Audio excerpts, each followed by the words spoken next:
Good evening, everyone. I feel like this microphone is probably too much for this little room, but it saves me having to shout. So, you've no idea how happy I am to be introducing Anthony Domestico today. My name's Paul Lakeland. I direct the Center for Catholic Studies, and I'm particularly happy because this is the rescheduled event, thanks to a chapter of accidents and terrible weather, but we finally managed to get him here at a time when he can actually deliver the lecture. So it's been a few years now that I've been reading the interviews that he periodically does in a journal that some of you know and some of you don't, but you all should know, and all students can have a free annual subscription if they ask me, called Commonweal. So where he's interviewed lots of significant contemporary writers, really interesting writers, and they're very interesting. It's a skill that he obviously has developed very well. Anthony Domestico is Associate Professor of Literature at Purchase College, and he also is the books columnist, is that the right word, for Commonweal. His academic research is focused on modernism and its relationship to intellectual and religious history. And his book, Poetry and Theology in the Modernist Period, which was recently published by Johns Hopkins University Press, and he's written essays all over the place in religion and literature, literature and theology, Christianity and literature, the Journal of Modern Periodical Studies, that is not one I know, and a journal called Persuasions. He's a working book critic. He publishes reviews all over the place, the Boston Globe, Boston Review, Christian Science Monitor, Commonweal, the Harvard Review, the San Francisco Chronicle. And his teaching is quite widespread. He teaches a lot of modernist poetry, he teaches science fiction sometimes, and the history of the lyric poem. I think it's lyric poetry, right? Yes. And even Jane Austen. And I think right now he's been teaching Virginia Woolf. So in his book on poetry and theology in the modernist period, he talks about the mutual influences and close relationships between poetry and theology in the first half of the 20th century. More recently, that interest that poets evidently and obviously have in theology has not been as evident as it was in that earlier period where his book focuses. But I think Christian Wyman, who spoke in this same lecture series a few years ago, would like to renew that relationship. And I think Professor Domestico is in search of signs of its restoration, but that's just my guess. So we think that he's a particularly appropriate speaker in our series on Catholicism and the arts, and we are so relieved that we've finally been able to listen to what he has to say. So please welcome Tony Domestico to talk about that.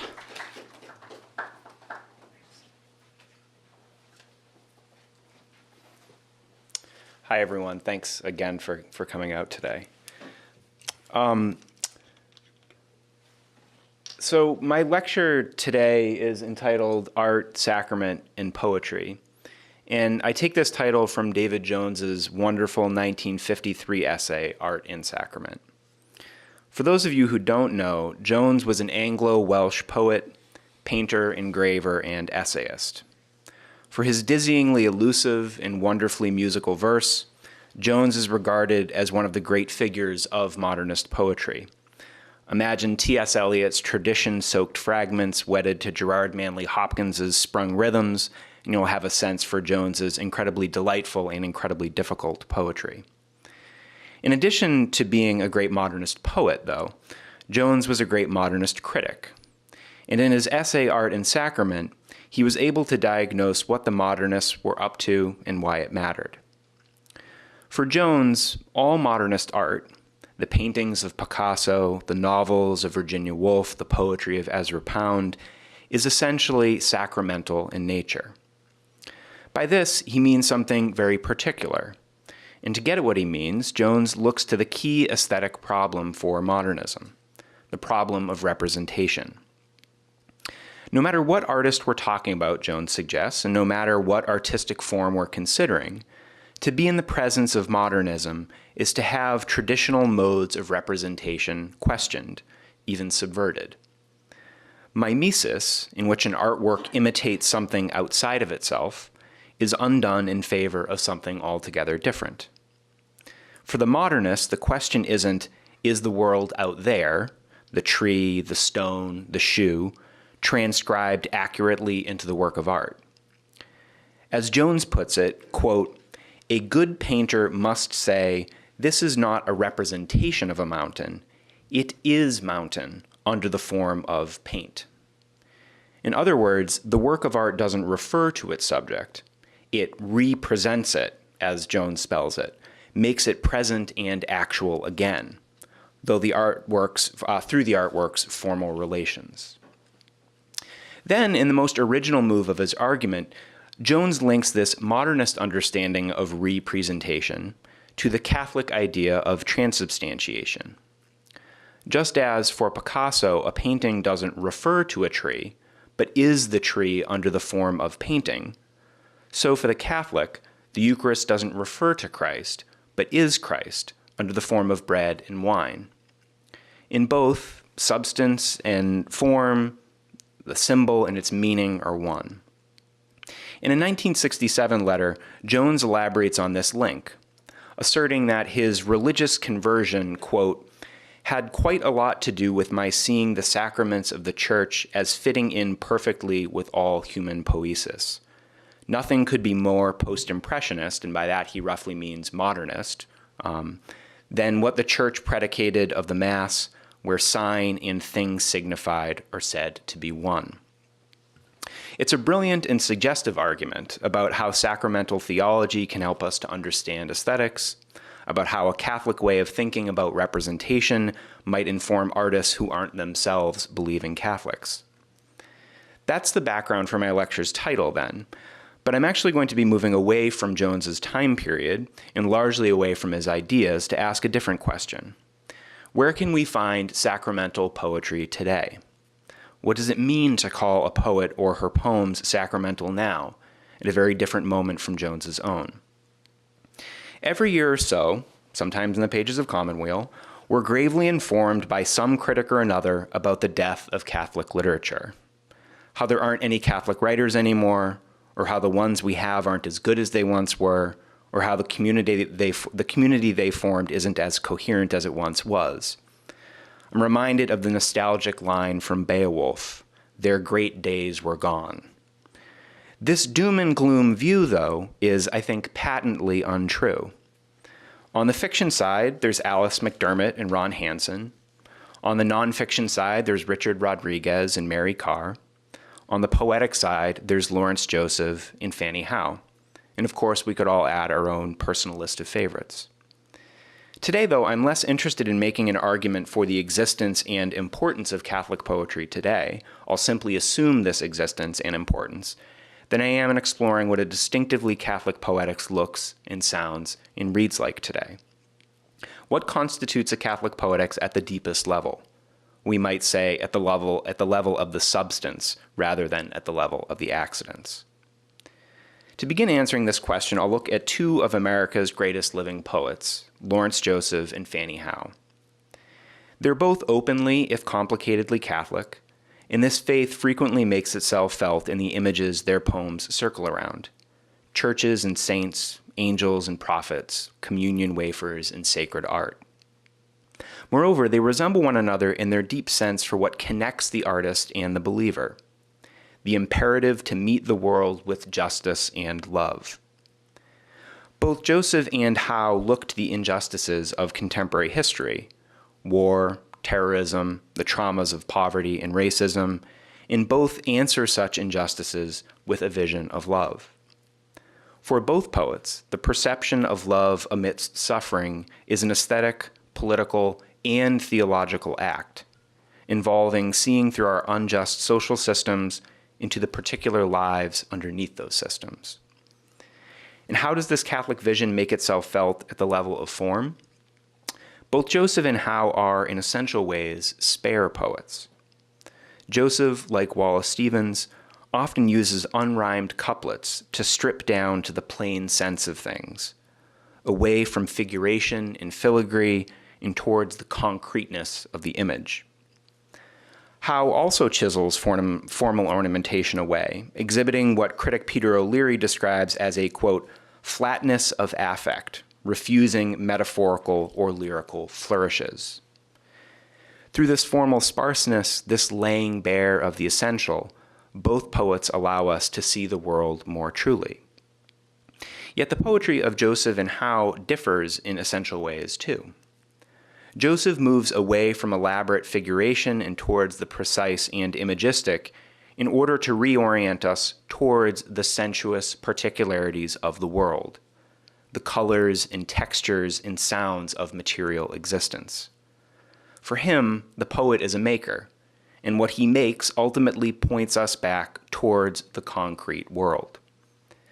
Joseph is suspicious of abstraction and deeply phenomenological. And through this investment in the phenomenological, he is, I would argue, deeply incarnational. Howe's poetry, by contrast, emphasizes jaggedness, the fragmented and broken. For her, the poet is less a maker than one who trades in, to use one of her favorite words, bewilderment. That is to say, the poet is someone who cultivates a sense of productive disorientation in herself, in her language, and in her reader, in the process opening all three up to the wildness of God. So the poet as maker, and the poet as bewilderer, the poet as incarnationalist, and the poet as apophaticist, these are the two routes offered to the sacramental by two of our best poets. So first I'm going to talk in more detail about Lawrence Joseph. In a recent interview, Lawrence Joseph was asked to answer the question posed by his 2017 collection, So Where Are We? If by we you mean Americans, where we are collectively is in a state of substantial, violent, and humanly destructive political chaos. And forcefully being pushed back against it are acts of resistance grounded on the deepest human aspirations, justice and love.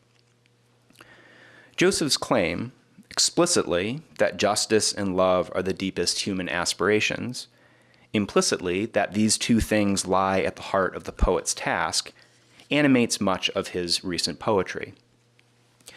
Joseph is of Lebanese and Syrian descent. Indeed, his parents were among the first Arab-American immigrants to Detroit, Michigan. Born in 1948, Joseph is a Maronite Catholic by upbringing.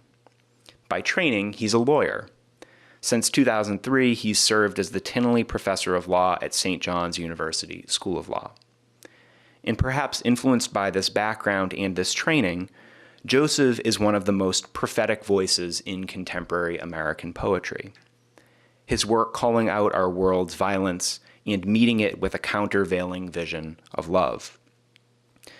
The title poem of Joseph's latest collection, So Where Are We?, provides a case in point. The poem, comprised of 22 unrhymed couplets, begins by bearing witness to the forms of violence that constitute our political moment and demand justice. America's foreign wars that are so frequent and widespread that it's often difficult to keep them straight, as he puts it, what year, which Southwest Asian war? The financial speculations that harm the economy and the lives of those who participate within it, the scope and velocity of destruction that dwarf the human scale. Quote, the point at which 100,000 massacred is just a detail. Here and throughout his poetry, Joseph concerns himself with the violence endemic to certain kinds of abstraction, the grouping together of distinct histories and ideologies under the label terrorism, the bundling of individual mortgages so that they can be traded and generate more capital. This swallowing up of the concrete into the abstract is, for Joseph, perhaps the primary violence of our world of what he describes as techno-capital. And its primary loss is that of the particular, the concrete, the individual and real. So how should we meet such injustices, the specific acts of violence that can be so easily ignored or elided? Joseph suggests how in the final movement of his poem, where he shifts from the Federal Reserve, a space sacred to capital, to the Church of the Transfiguration, a space sacred to God. And this is the end of that poem, So Where Are We? 10 blocks away, the Church of the Transfiguration. In the back, a Byzantine Madonna. There is a God who fits the drama in a very particular sense. What you said, the memory of a remembered memory, the color of a memory, violet and black, the lunar eclipse on the winter solstice, the moon a red and black and copper hue, the streets, the harbor, the light, the sky, the blue and cloudless intense and blue morning sky. It's a really lovely end to a really lovely poem that begins with violence and ends with beauty. And by the end of the poem, we are indeed in an entirely different realm. Not just in spatial terms, from the Federal Reserve to the Church of the Transfiguration, but in formal terms as well. When describing the violence against which this poem sets itself, so the beginning of the poem, Joseph writes predominantly in jammed lines, running the second line of a couplet into the first line of the next stanza. So a tangle of tenses runs into the next line and parallel thoughts. In doing so, and in jamming his lines in this way, Joseph finds a formal analog for the kind of blurring and bleeding, the erasure of difference, that his poem represents. By the poem's end, though, this muddle of tenses and stanzas gives way to something cleaner, clearer, crisper, more precise. We move from enjambments to end stops, and you can notice how almost all these lines end with punctuation, from abstractions to particulars, from an inability to locate ourselves in time and space, that line, what year, which Southwest Asian war, to concrete images of the natural and the human-made that are located precisely. Most importantly, color and detail enter into the poem. Distanced analytical vision gives way to sensuous, even painterly vision, those blues and reds and coppers. We end not with our thoughts about the things of the world, but with the things themselves, not with abstractions, but with images. This formal shift marks a kind of moral shift in the poem, too. Justice and love arise from an encounter with the individual, Joseph suggests, with a refusal to fall into reification. As the poet William Carlos Williams, one of Joseph's poetic lodestars, would put it, no ideas but in things. To greet violence with justice and love, Joseph suggests, is to display this kind of vision then, exact, precise, and particular. And it's no accident that this shift towards the exact, precise, and particular comes about after the poem encounters the Church of the Transfiguration.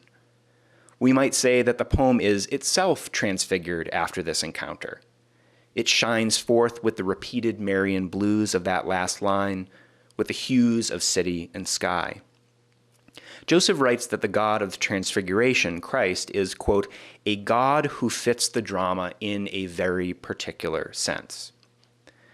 By this, Joseph seems to mean that Christ fits our human drama because of how he suffered, because he too was attuned to injustice and pain.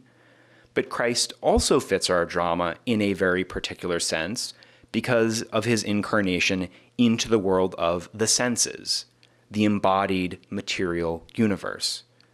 The Transfiguration shows the human and fleshly made radiant with divinity, just as Christ's life tells the story of the transcendent made concrete. As Joseph says of his own Catholic faith, quote, Catholicism is a faith morally identified with the human struggle for dignity and justice. It is a vision of the world incarnationally rooted in the senses. Because it is incarnationally rooted in the senses, I would argue, it is committed to dignity, justice, and love. And because it is committed to dignity, justice, and love, it is incarnationally rooted in the senses. Again, William Carlos Williams, and more particularly his prose work in The American Grain, is apposite. There he describes the sensuous heart of Catholicism. The world is parcel of the church, so that every leaf, every vein in every leaf, the throbbing of the temples is of that mysterious flower. Here is richness, here is color, here is form. To meet the horrors of the world with justice and love means to meet the world with attention to its concreteness. To modify Williams, where there is justice and love, there is attention to richness, there is attention to color, there is attention to form. The critic David Skeel notes that Joseph, quote, doesn't often turn to metaphors or similes for his effects, unquote. Far more frequently, he finds recourse to concrete images, even more specifically to the colors and sounds and smells of New York City, where he lives, or Detroit, where he was raised, or the Middle East, where his family is from. Joseph is a phenomenological poet. Indeed, in his poem In Parentheses, he says as much, writing that he is interested in, quote, the reconstruction of the phenomenology of perception, unquote. In this same poem, he describes, quote, that point at which bodies locked in cages become ontology, the point at which structures of cruelty, force, war become ontology. Joseph trains his eye and ours on how structures of violence do their violence, in part by claiming for themselves ontological status. They assert that the real isn't located in the individual bodies that the cages contain, but in the cages themselves. By contrast, true ontology for Joseph arises from true phenomenology. In other words, we come to know being by attending to the phenomenal, the particular, our sensory experience. And this finding of being in the very particular sense of our experience might be called a sacramental vision of the world.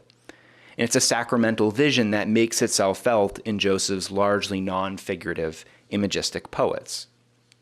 Take these lines from his poem In a Post-Bubble Credit Collapse Environment, for instance, where Joseph describes his commitment to the phenomenal, quote, sight and sound reconfigured, details, truths, colors, and shapes round out the aesthetic. After describing this incarnational, sense-rooted poetry, Joseph then presents us with an example of it. Quote, the light in a pink and a coral, moving through pink and violet scumbled over pink, turning red on violet. A similar color and light-soaked moment occurs in his poem On Nature, where Joseph gives us another New York scene, this time on the Hudson River. Light on a mountain ash bough, a fresh chill's blue sensation in the eyes. 1 week buds, then the temperature's up and the landscape turns yellow. In a few days, the wind scratches the blossoms. In a few weeks, the sun scorches the leaves. Again, the poem attunes us to the light and the color and the chilly feel, the very particular sense of the scene before us. Then, after a stanza break, and you can see this on the slide, the poem suggests a theological significance for including and attending to such concrete details. I, too, see God adumbrations. I, too, write a book on love, who, here, appears to touch the skin. God is adumbrated in this poem primarily through the senses, and this sensory and theological engagement leads to poetry. After all, the two activities named here, seeing God and writing a book on love, are not separated syntactically. It seems that in doing one, the poet is led to do the other. Experiencing the very particular sense of the world, the yellow landscape and the light on the bough, allows the speaker to see God's sacramental presence, which leads him to write a book on love, which leads him to appreciate the tactile and concrete feel of such love. And we can see this incarnational commitment to details, truths, colors, and shapes throughout his most recent book, So Where Are We? the collection's opening poem, A Fable, begins with a lovely image of a New York City church. Quote, "Great bronze doors of Trinity Church, hours told by the sounds of bells." The poem employs a frame structure. First, after we're located in space and time by Trinity Church and its bells, we get a lovely cityscape filled with the sights and sounds of New York. Quote, "A red tugboat pushes a red and gold barge into the Narrows. The cafe on Cornelia Street, the music." Then, after this sound and color-filled opening, we move into the poem's dark center, away from color and music and towards the colorless, soundless data that undergird the city's economy. Quote, "The flow of data since the attacks has surged. Techno-capital, permanently, digitally, semioticized, virtually unlimited in freedom and power, taking billions of bodies on the planet with it." Techno-capital semioticizes, Joseph writes, meaning it takes the real and turns it into the virtual and digital.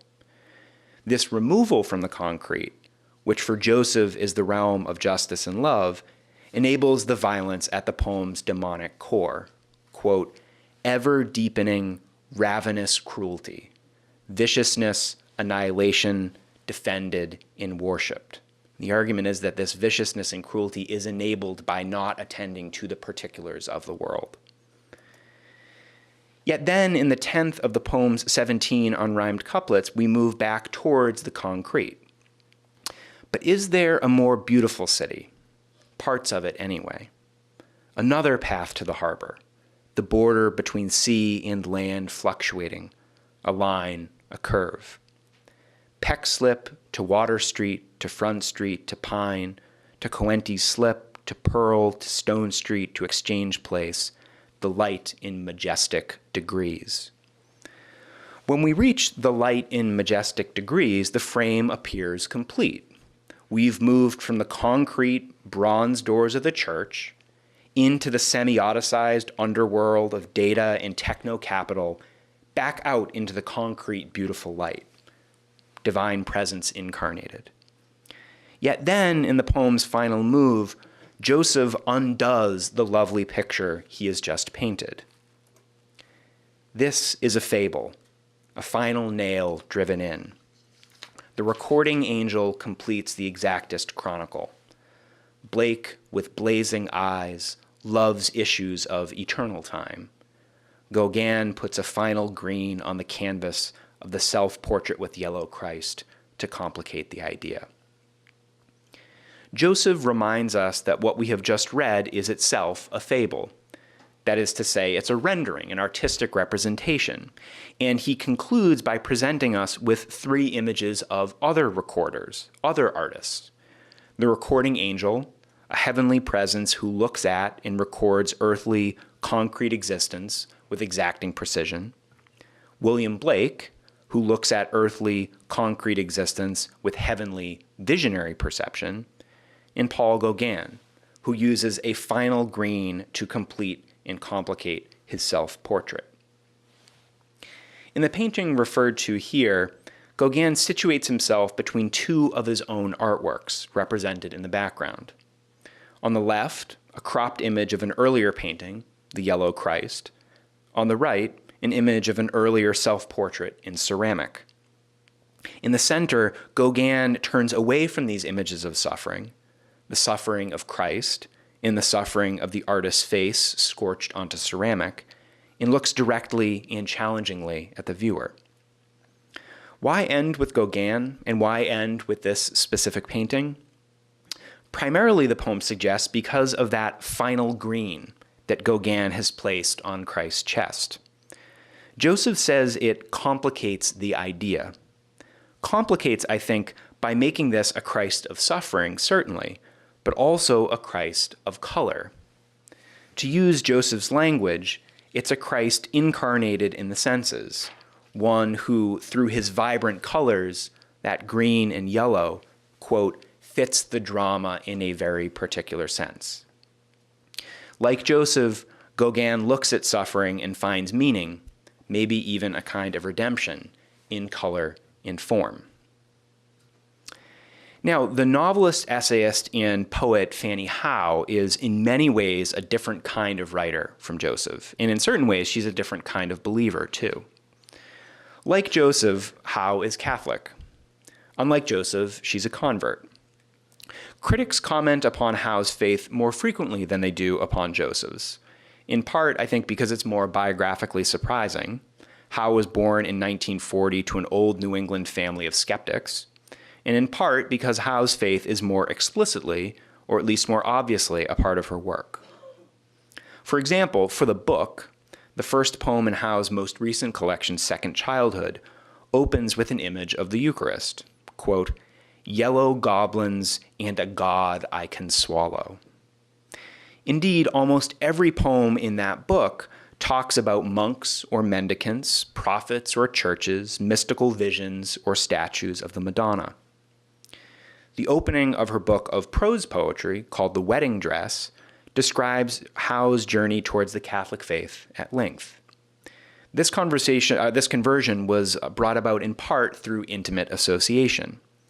Howe's ex-husband, the radical black activist and poet Carl Senna, was Catholic, and Howe began attending Mass with her mother-in-law shortly after her children were born.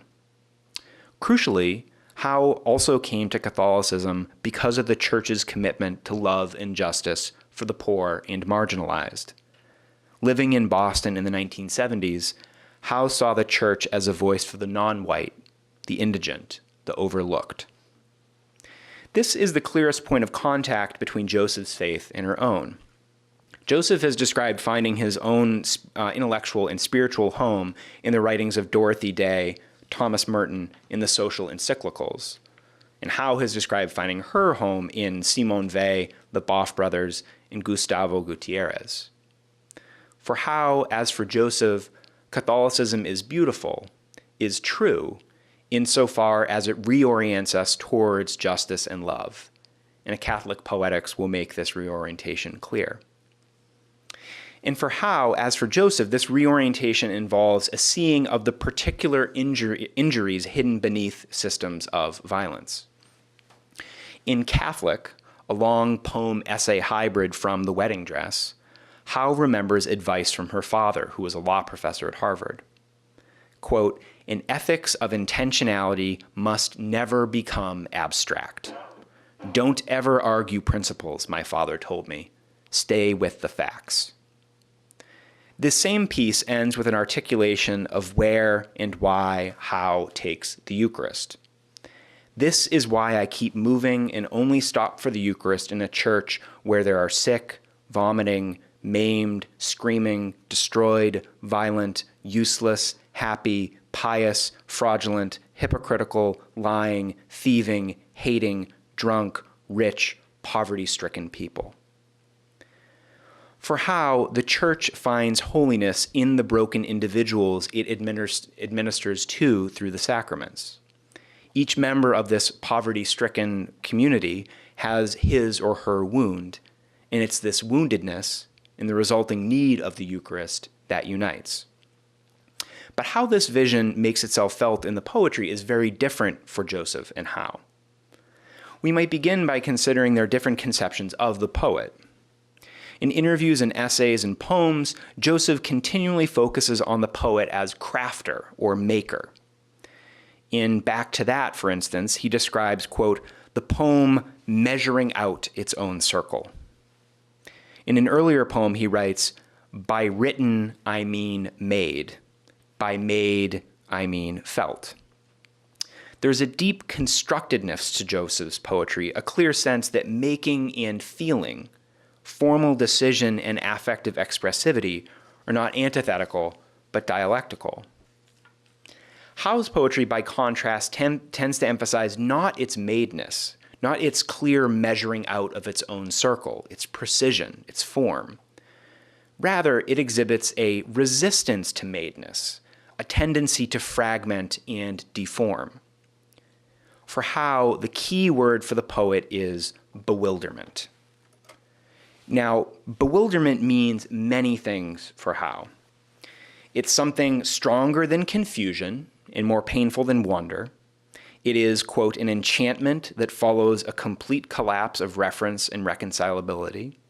It, quote, breaks open the lock of dualism, it's this or that, and peers out into space, not this, not that. Politically, bewilderment, quote, belongs only to those who have little or no access to an audience or a government and is devoted to the little and the weak. Stylistically, bewilderment exhibits, quote, the heave, thrill, and murmur of the nomadic heart. Theologically, bewilderment is destabilizing, making manifest, quote, a constant oscillation and clearing and darkening, embracing the via negativa in St. John of the Cross's dark mysticism. But one of bewilderment's chief characteristics, no matter what kind of bewilderment Howe is discussing, political bewilderment, poetic bewilderment, theological bewilderment, is its embrace of provisionality and incompletion. In The Wedding Dress, Howe tries to clarify what she means by bewilderment by thinking about dreaming. Quote, it is to the dream model that I return as a writer, since this dream model allows for a greater consciousness of randomness and uncertainty as the basic stock in which it is brewed. We can see this dream model, this poetry of the uncertain and fluid and seemingly random, at work in Howe's poem, The Monk Inter-Seaside Dreams. The poem follows the speaker on a scattered, dreamlike journey, moving between childhood and a later life of penitence. Quote, I became a penitent sequentially, first in sandals, then in boots, then with a hood and bare feet. The logic and structure of the poem is, as Howe writes, night-bound. The poem seems to arise from the dream world, with its leaping associations and sudden disjunctures. The poem nomadically migrates locations. Now we're in Boston, now we're in Newfoundland, now we're in Ireland, now we're on a hill, now we're on a ship, now we're in a bunker, as spaces and places and times blur together. The poem stages various kinds of breakdown. The breakdown of temporality, so past becomes present, becomes past, and the borders between those begin to blur. The breakdown of identity. The speaker is less a single self than a chorus of selves in this poem. And the breakdown of language and form. At a crucial point about midway through the poem, the speaker plays with language's inherent multiplicity, its tendency to pun and echo and suggest. One word that contains so many: dearth, end, earth, ear, dirt, hen, red, dish. It and I must examine each part, then cut the ropes without a heart and set out. It and I, language and the self, can't be separated so easily, just as dearth and end and earth and ear can't be. To use Howe's own language about bewilderment, the poem arises from and, quote, follows a complete collapse of reference and reconcilability. Language verges on the nonsensical here. The rope that tethers the speaker to land must be cut, just as the rope that tethers word to meaning has been cut. The speaker and her language are set adrift and let loose, despite the pain such a destabilizing journey might cause. Or perhaps not despite the pain, but because of it. After all, it's precisely this unloosing, this fracturing and breaking of sense and order that the poem seeks out, identifying it as both the source and end of its questing. Quote, I have to pass through the estuary to investigate breakdown as a trail of nerve endings at the beginning of everything. Breakdown is at the beginning of everything because it stands at the beginning of bewilderment. And bewilderment is the poet's goal. As Howe writes, quote, scarcely defended, best when lost from wanting perfect sense. These lines suggest that there is a being lost that results from wanting perfect sense, i.e. desiring order and logic and not getting it, But there's also a being lost that results from embracing a want or lack of perfect sense. It's this second meaning, a cultivated state of bewilderment, that Howe privileges. For Howe, this cultivated state of bewilderment is the spiritual state that Christianity, in its best forms, helps bring about. As she's written, quote, "The Eucharist is totally mad in terms of human reason." And it's precisely the Eucharist's madness, or rather its operating, quote, "within another kind of intelligence, one that manages to be both earthly and cosmological," unquote, that makes it so valuable. The power of the Eucharist breaks our enslavement to human reason and opens us up to the visionary. And it's that state of visionary bewilderment with which Howe ends The Monk in Her Seaside Dreams. No more rush of notes as if a window is open inside. Only if you are insane or asleep and the gods and animals pound their way in on a divine night wind. It is the insane or the dreaming, that is to say, the bewildered, who can experience the night wind as divine, who can witness the beauty and terror of gods and animals. It is the marginalized, through their marginalization, who exhibit Christian bewilderment, remaining open inside. As Howe writes in her poem Second Childhood, quote, I love this line, "If we had been grown-ups, we wouldn't have been able to see the stars or the storm. We would have perished." By implication, to be as a child, to be as a dreamer, to be bewildered, is to have more life and to have it more abundantly. Though I've been engaging with one of Howe's shorter lyrics, her most characteristic form is the serial poem, serial S-E-R-I-A-L, the long poem that consists of individual poems strung together seemingly without end. It's a flexible structure, suggesting an almost infinite expandability. More parts can be added, might have been added without destroying the whole. The serial poem is an iterative and spiraling structure that refuses finality or closure. The opening to Howe's selected poems, for instance, is a 12-part serial poem, so one poem composed of 12 poems. Though titled Introduction to the World, it refuses to provide the kind of neat, enclosed framing we might expect. At the formal level, everything is open. Lines tend to end without punctuation. So too do individual poems and the sequence as a whole. You don't get a period at the end of the poems or the poem as a whole. And we're left with a dizzying sense of groundlessness. This spiraling structure means that, in Howe's words, quote, "There is no plain path, no up and down, no inside or outside. But there are strange returns and recognitions, and never a conclusion." The language here echoes St. John of the Cross, as Howe imagines the poet as a kind of viator, a pilgrim, always on the way, always refusing the comfort of closure. For Howe, the cyclical, seemingly unending form of the serial poem provides the truest, because least fixed, route to bewilderment. As she writes, quote, "The whirling that is central to bewilderment is the natural way for the lyric poet." And for Howe, it's the natural way of the Catholic, which is to say, bewildered and bewildering poet as well. In fact, Howe's writing is so bewilderingly open, so shaped by the model of the dream, that it's often difficult to classify generically. Her latest book, The Needle's Eye, includes relatively straightforward lyric poems, long stretches of relatively straightforward narrative prose, and more complex sections of prose poem paragraphs. The wedding dress, which I mentioned earlier, displays similar generic hybridity. There, her prose paragraphs are separated by large white spaces that appear more stanza than paragraph division.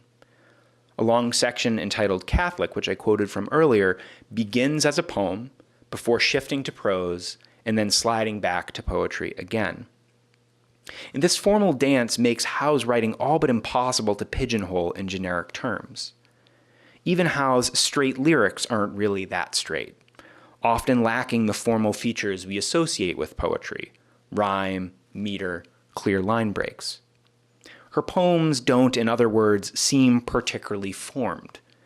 They give us the sense, false of course, that the words have taken control. In The Needle's Eye, Howe admiringly describes the last poems of Holderlin in their provisional status, their form that verges on formlessness.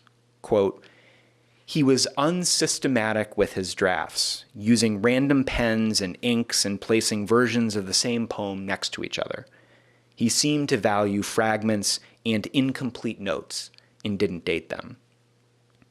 This could serve well as a description of Howe's own aesthetic, emphasizing the fractured rather than the whole, the incomplete rather than the finished. In fact, for Howe, the task of the poet is as much a matter of cultivating a certain habit of being, an affection for bewilderment and uncertainty, as it is a matter of cultivating a certain kind of craft. The life of the poet and the work of the poet aren't opposed to one another as Yeats, one of Howe's favorites, would have it. Yeats famously says the poet has to choose perfection of the life or perfection of the work. The deepest poem can be, Howe suggests, often is, a life. As Howe writes in A Vision, quote, "People want to be poets for reasons that have little to do with language. It is the life of the poet that they want, I think. Even the glow of loneliness and humiliation, to walk in the gutter with a bottle of wine. Some people's lives are more poetic than a poem, and Francis is certainly one of these." It's worth noting that in these lines locating the poetic in the life rather than in the work, the poem itself becomes prosy, with an intentional looseness of diction and rhythm. This isn't the poem measuring out its own circle, as Joseph puts it. This isn't the poem using form to reorient us towards the particulars of sensual experience, as Joseph's poems so frequently do. This is the poem, as Howe writes elsewhere, quote, "transforming the state of being lost into that of being free, by making judgment on judgment." So if in a fable, that last poem I talked about by Joseph, if in a fable Joseph positions the poet as one in a long line of recorders and artists, then Howe looks to a different kind of figure for the poet: the dreamer, the child, the saint, the outlaw. In The Needle's Eye, Howe praises the adolescent, a figure who, quote, "believes in great wonders and despises bitterness and is capable of heroic delinquency." In a recent interview, Howe described herself as, quote, "an arrested adolescent." In another, she claims that if she had to live her life over, quote, "she would like to be a wandering monk with some children traveling in her company." Doubt allows God to live, Howe has written, and it's the formal analog to doubt. Fracturing, fraying, deforming, wandering, that allows God to live in her poetry. In conclusion, then, these are two Catholic poets with two very different senses of what a Catholic poetics might mean. For Joseph, God fits the drama in a very particular sense, in that God is incarnationally rooted in the senses. And his Catholic poetics reorients us to the stuff of the world, its colors, its visions, the primary material of sensory experience. The sacrament is an outward sign of inward grace, and Joseph's poetry reminds us again and again of grace's presence in the world of the senses. For Howe, God fits the drama in a very particular sense, in that God's bewildering nature suits our bewildering experience of the world. And a Catholic poetics reorients us towards the painful, disorienting dervish of the world, its spirals, its repetitions, its jumps in logic and sense. For Howe, the Eucharist is, again, totally mad in terms of human reason. so too is poetry. And because of this madness, both the Eucharist and the poem can open us up to the visionary. To return to my lecture title, this isn't David Jones's sacramental poetics. Jones emphasized the poem's difference and autonomy from the world around it. He described his poetry as about signs, and his poetry reorients us again and again to the nature and power of sign-making, of language itself. Joseph and Howe, by contrast, emphasize the ability of poetry to reorient us to the world through form. They're both formally accomplished poets, to be sure, but their formal excellence arises from and leads back to an encounter with the world, the particular, incarnated, bewildered, and bewildering world. Thank you.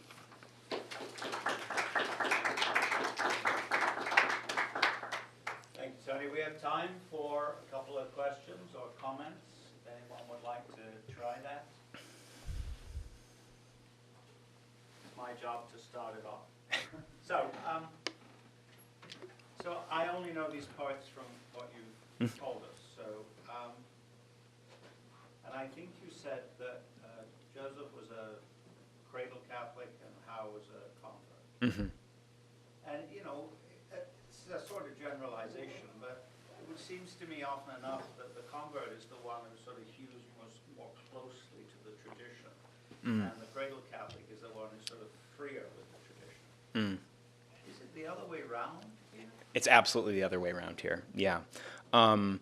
So one of the things that Joseph has spoken most movingly about in thinking about his own Catholicism and thinking about why he continues to be drawn to Catholicism is the communion of the saints, right? And the idea, he is the very first poem in his very first collection. He anoints himself an angel of God and speaks with his past Catholic ancestors, right? And he gets deep sustaining power from that idea of tradition. The idea of a kind of long poetic and familial and religious history, also from ritual, right? I don't think it's an accident that we get the beautiful, ornate space of the Church of the Transfiguration and Trinity Church in those two poems. And Howe's Catholicism is really the Catholicism of social movements, of a particular 1970s milieu in Boston that was interested in a radical undoing of what it saw as many of the systems of injustice in modern American capitalism. And yeah, she's far more of an idiosyncratic visionary kind of poet. And I think Joseph, he actually is working on his collected poems now, or his selected poems, I guess, for Ferris, Strauss, and Giroux. And he told me that the title he really wants, that I think Ferris, Strauss, and Giroux isn't going to let him use, is an ancient clarity overlaid, right? And I think that tells you how important tradition, right, an ancient clarity overlaid is to him. Yeah. But they both, I mean, for all those differences of approach, they're both identified the Catholic tradition as taken up with justice. Absolutely. Yeah. And treated differently from one another. No, I think that they're. I mean, I guess what I would say is Howe is most interested in the Catholic tradition of social justice, and Howe is interested in Catholic tradition and in the Catholic tradition of social justice, if that makes sense. Yeah.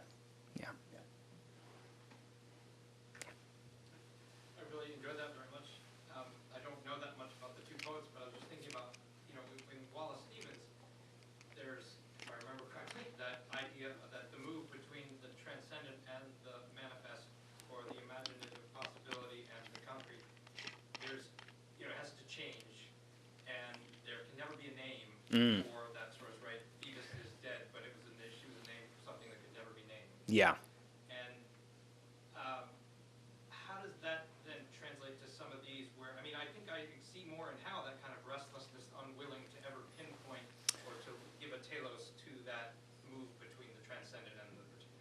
Yeah, I two very sharp observations that I would basically just say, yes, I agree. That in certain ways, even though Joseph definitely wants to wants to see himself as emerging from Wallace Stevens in a certain way. Stevens he works in insurance, but he's actually an attorney. And Joseph is also a law professor, and he's very interested in the ways in which lawyerly training influenced Stevens. But that kind of naming and then unnaming that is absolutely essential to Stevens is really the thing that Howe is interested in. Yeah. Joseph is more interested in Stevens as a poet of the interior, right, of the phenomenology of perception, as he puts it. And I don't know that Howe has ever spoken specifically about Stevens, but I would bet that she'd be most interested in him as a kind of apophatic poet, right? Naming and then unnaming, refusing to pin something down, or pinning it down and then immediately undoing that. Yeah, that's great. Thanks. Is the Church of the Transfiguration an actual church, or is it a symbol? No, both of those churches are actually churches in New York City. And one of the great things, I would strongly encourage anyone who liked the excerpts from either of these poets to go out and buy their books, but in particular buy Lawrence Joseph's So Where Are We? He's a wonderful New York poet. He's lived in downtown Manhattan. I think now he went to law school in Michigan. He grew up in Detroit. But he's lived in downtown Manhattan for a couple of decades. And all those street names are real street names. And you can go to Google Maps and you can follow the walk of that speaker through the poem.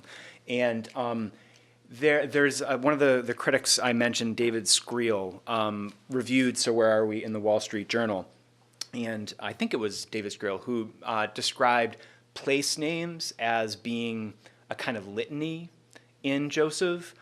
Place names meaning straight names, but also place names meaning the Church of the Transfiguration, Trinity Church, right? There's, again, a real commitment to the specific and actual, right? I think it's really important for Joseph that it's not just an imaginary church, right? That it does real imaginary work in the poem, but it's also real. Those are almost like the communion of saints horizontally in some way. Absolutely. And the date on that first poem with the Church of the Transfiguration, what's the date on that? When he wrote it, very recently. I was just so struck, and maybe this is just me, was, his sort of celebration of the blue sky. I mean, that's just sort of the enduring 9/11 image, and it seemed that there was an ominous note in that. So, no, you are all very sharp listeners and readers. Just to tell a very brief story, so I mentioned that Joseph lives in downtown Manhattan, and he's written really movingly in poetry and prose about how he was living in downtown Manhattan on September 11th, and he couldn't get in touch with his wife, I think, for 30 hours. And that poem, and maybe I can go back to the beginning. The fiery avalanche headed right at us. It begins in September. It begins in the violence of September 11th. And interestingly, it ends with that move towards the beauty that is still there despite the violence of September 11th, right? The blue and, it's really striking repetition, the blue in cloudless, intense, and blue morning sky. And if you read, lest this poem or the other poem give you the sense that Joseph is the kind of poet who looks very carefully and sensitively at violence, at wars, at terrorism, and then finds some kind of cheap hope for in the traditional image of the sky at the end. That's not at all the kind of poet he is. He's interested in having those two things, to use a phrase from Howe, oscillate against one another. That it's not. His poems don't tend to have a clear movement from the avalanche towards the sky.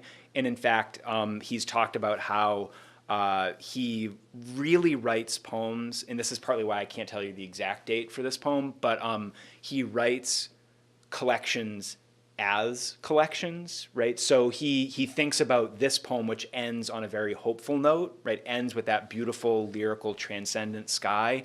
The next poem, and I can't remember the title, but the next poem begins with massacred bodies in Syria, right? And there's a kind of a continual movement between particular violence and particular beauty, and he doesn't want to choose one or the other. In part, my argument would be because he says the Catholic vision has to accommodate both, right? It can't just look to the sky, but it also can't just look at the avalanche headed at us. It has to move between those poles. Yeah. Anyone else? All right, the last question.